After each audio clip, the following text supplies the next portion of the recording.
Farm labor. Sounds boring, right?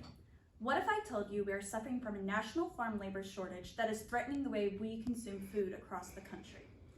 Migrant farm labor has become a possible solution for the declining number of Americans seeking out farm jobs, but a lack of resources provided to migrant labor prevents migrant farm labor from becoming a long-term solution. I studied migrant farm labor when I worked for AgCrate Solutions, a media company focused on providing training for farms. During my time, I researched migrant farm labor, interviewed farm managers who used migrant farm labor, and started creating a lesson on how to best welcome migrant farm labor. My goal today is to show you why American farms should provide more resources to help migrant farm labor adjust. In this speech, I will cover the American farm labor shortage and the increased need for migrant workers, the issues migrant labor is facing, and research-backed resources that not only help the migrant farm workers, but also the farm. First, I will explain the American farm labor shortage and the increased need for migrant workers.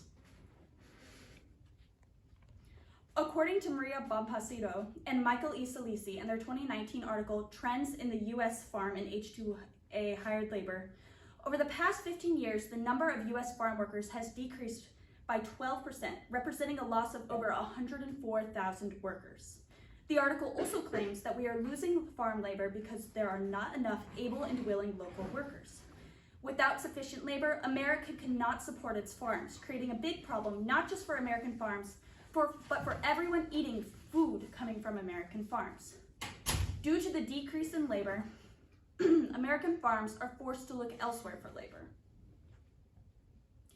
The article states that the decline in American farm labor has led to an increase in H-2A labor, or migrant labor.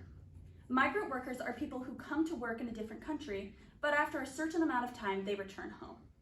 The increase in migrant labor helps compensate for the declining number of local workers.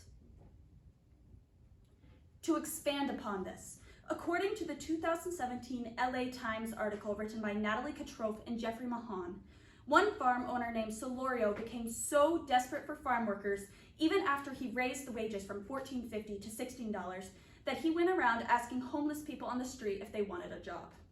Farms are extremely labor-intensive businesses, and as demonstrated by the following example, they currently cannot be supported by American farm labor.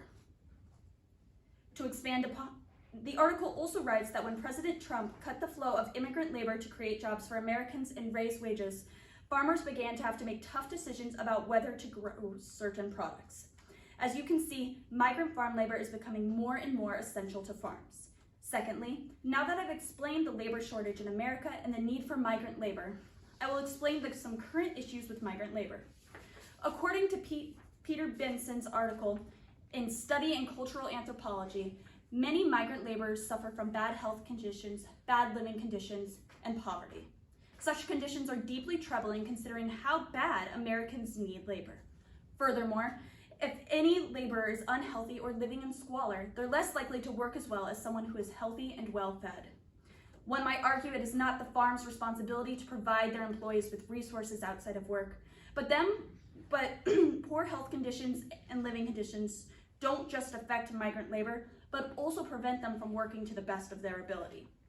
Being able to the work of your best ability on farm is essential considering some of the leading farm-related injuries include overturning tractors and heavy machinery, falls, toxic chemical and exposure to pesticides, suffocation, and heat stress. Moreover, according to the 2007 research paper, Occupational and Environmental Health Risks in Farm Labor, written by Thomas Ockery and Sarah Gwant, a study from 1980 to 1989 found that the mortality was 22.9 per 100,000 workers, making agriculture one of the top 3 most dangerous industries in America. To expand upon this, the same research paper wrote that migrant laborers are at a much greater risk for occupational injuries. The statistic demonstrates that migrant labor is at a high risk of injury on farm, and this not only hurts migrant farm labor, but also does not allow the farm to run as efficiently as possible. As demonstrated thus far, we both need migrant farm labor, but also need more resources for migrant farm labor to both protect the laborers and the farm. Finally, I will provide examples to demonstrate why more resources for migrant labor is essential. Providing more resources to migrant farm laborers would allow migrants to be both happier and more effective workers. according to a study conducted in the 2023 Journal of Dairy Science by Adriana Garzon et al.